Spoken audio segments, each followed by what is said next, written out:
Men Instagramimda chilonni o'chirganman. Kunda 400 euro ishlaganman. O'sha payti bitta til bilganim uchun Fransiyaga kelib mustaqil yasha boshlaganimdan keyin yaxshi hayotingiz ham ko'zingizga yetarli emasdek ko'rinishda boshlashini eng asosiy sabablaridan biri siz social mediada boshqa hayotlarni ko'rayotganingiz. Hammaga assalomu alaykum guys. Welcome back to my channel. Men Instagramimda chilonni o'chirganman va 3 yildan beri Instagramga kirmaslik meni hayotimni qanchalik o'zgartirdi va scrolling, social media, nima uchun siz social mediaga bunaqa addicted bo'lib qolasiz va undan qanday o'zingizni nazorat qilishingiz mumkinligi haqida maslahatlar bermoqchiman. Let's get started. Birinchisi, bu har bitta odam Instagramga kirayotganda 5 daqiqa formulasi bilan kiradi, ya'ni 5 minut nimanidir ko'raman yoki nimanidir xayolingizda ko'rish bilan kirasiz va bir muddatdan keyin qaraysiz 30 minut, 1 soat yoki 2 soat o'tib ketgan bo'ladi. Siz buni hattoki sezmaysiz ham vaqt qanaqa o'tib ketganligini. Buni asosiy birinchi sabablaridan biri bu algoritmlar. Instagram, TikTok, YouTube va butun social media hozirgi zamonda shunaqangi tuziladiki, bu sizda attentioningizni qanchalik saqlab qolishga, ya'ni siz ko'rayotgan kontentlar, siz ko'rishni xohlaydigan kontentlar hammasi bu insonning psixologik faktorlaridan kelib chiqib, nima siz e'tiboringizni tortishidan kelib chiqib tuzilgan va hamma narsa e'tiboringiz uchun. Vaqt qanchalik qimmat bo'lsa, insonning e'tibori ham shunchalik qimmat narsa.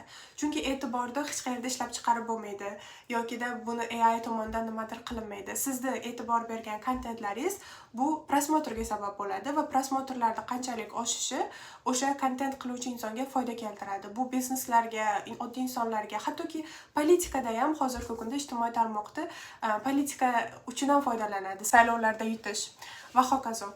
E'tibor bergan bo'lsanglar, hech kim sizni telefoningizni olib nimanidir ko'rishga majburlamaydi yokida kimdir sizni o'tirg'izib qo'yib 1 soat reels ko'rasan deb tepangizda turmaydi.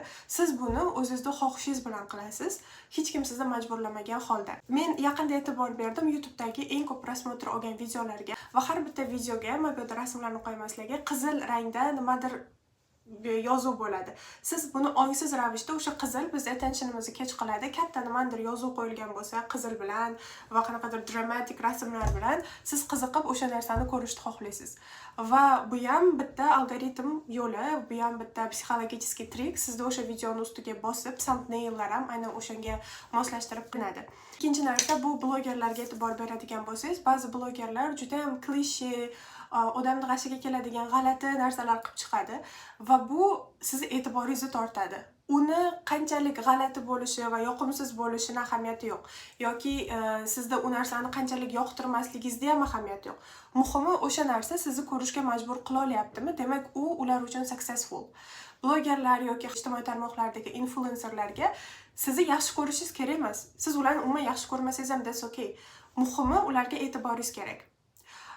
Va bu e'tibor har xil yo'l bilan olinishi mumkin. Kimdir aqlga sig'maydigan g'alati ishlarni qilib chiqadi va bunda ko'rganingizda qanaqa qilib shu o'ziga shu narsani qilishni ep ko'rishi mumkin yoki ijtimoiy tarmoqqa o'zini qanaqa shunday ko'rsatishi mumkin, ahmoqday deb o'ylashingiz mumkin.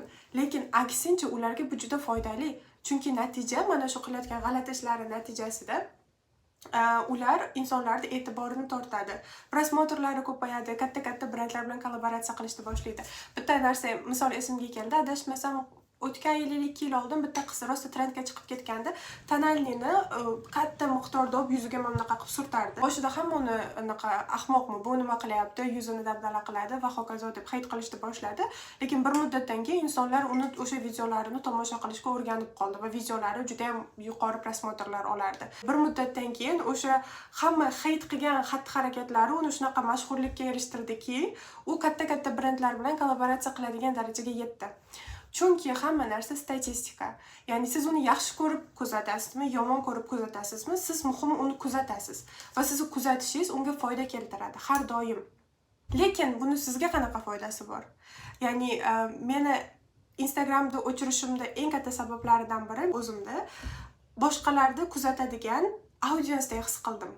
Hayotda bitta kino deb oladigan bo'lsangiz, kinoda bosh qahramon bor, ikkinchi qahramon bor va massovkalar bor, ya'ni shunchaki bitta rolda o'ynab chiqib ketadigan va kuzatuvchilar bor. Men bir muddatdan keyin o'zimda даже massovkadagi qahramon emas, kuzatuvchidek his qildim.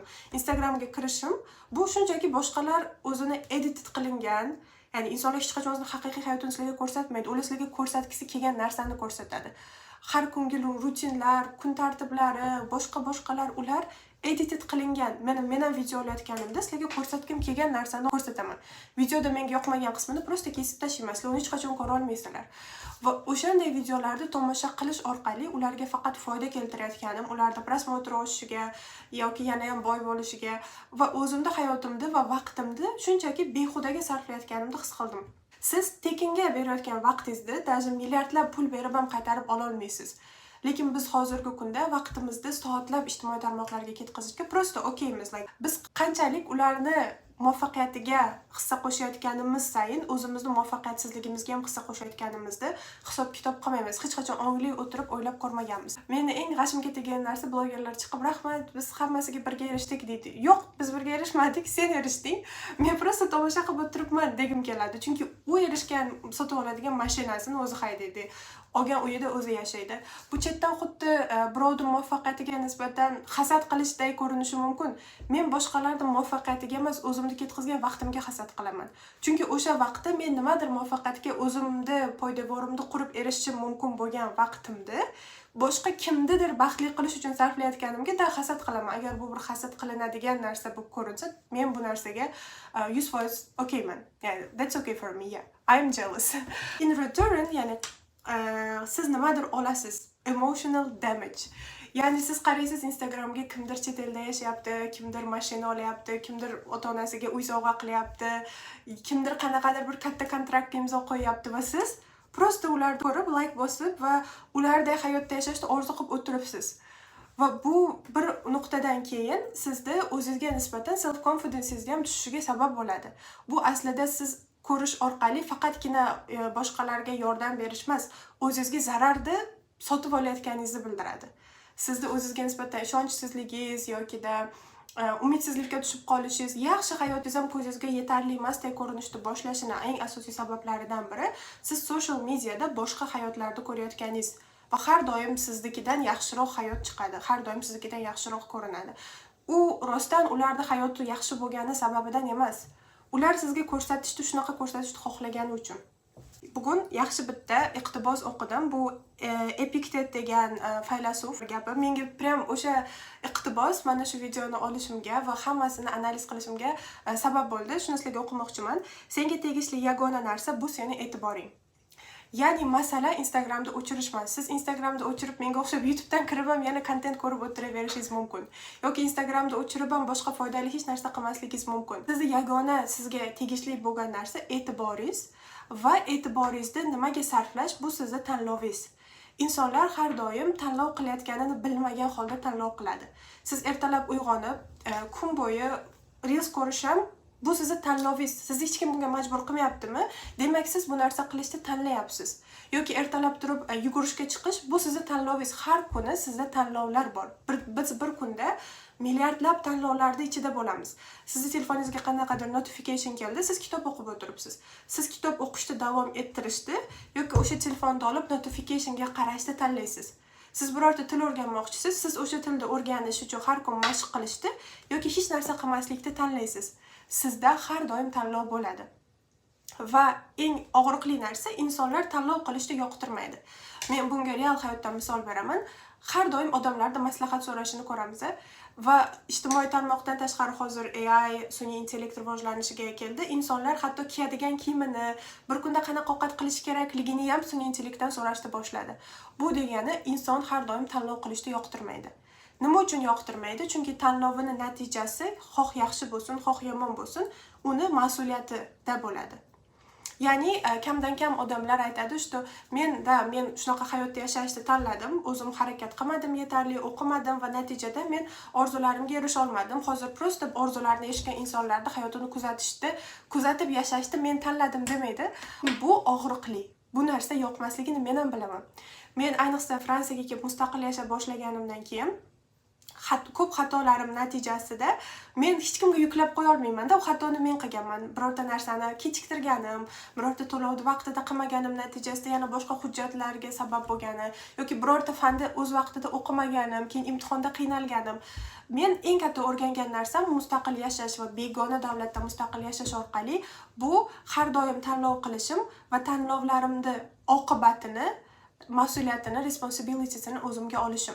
Men noto'g'ri tanlov qildim va natijasi menga zarar keltiradigan vaziyat bo'ldi. Uni hech kim kelib menga qilmadi. Buni men o'zimga o'zim qildim va buni tan olishim kerak. Lekin insonlar o'sha narsani tan olmaydi. Odamlar hatto hayotda nima kasb bilan shug'ullanishi mumkinligini ham boshqalardan so'rashga harakat qiladi. Sizni fikringizcha qaysi universitetda o'qiganim yaxshi yoki sizni fikringizcha menga bunaqa savol juda ko'p keladi. Men hayron qolaman. Men hozir mana bu universitetda o'qi desam, borib o'qimoqchimi o'sha odam? Qanaqa qilib men birovning hayotidagi eng katta muhim qarorlaridan biri menimcha bu o'zingizni sohangizni tanlash, universitetingizni tanlash. Va men 7 yot bilmaydigan odamim, hayotda bir marta ham ko'rmagan odamim menga yozadi masalan. Men qaysi universitetda o'qisam bo'ladi? Qaysi sohani tanlasam bo'ladi? Ya'ni ijtimoiy tarmoqlar, sun'iy intellekt hammasi bizni shu darajada miyasizlashtirib boryaptiki, biz kunlik kichkina tanlovlarimizni ham o'zimiz qilishni emas, boshqalardan maslahat so'rashni afzal ko'radigan davrga kelib qolganmiz.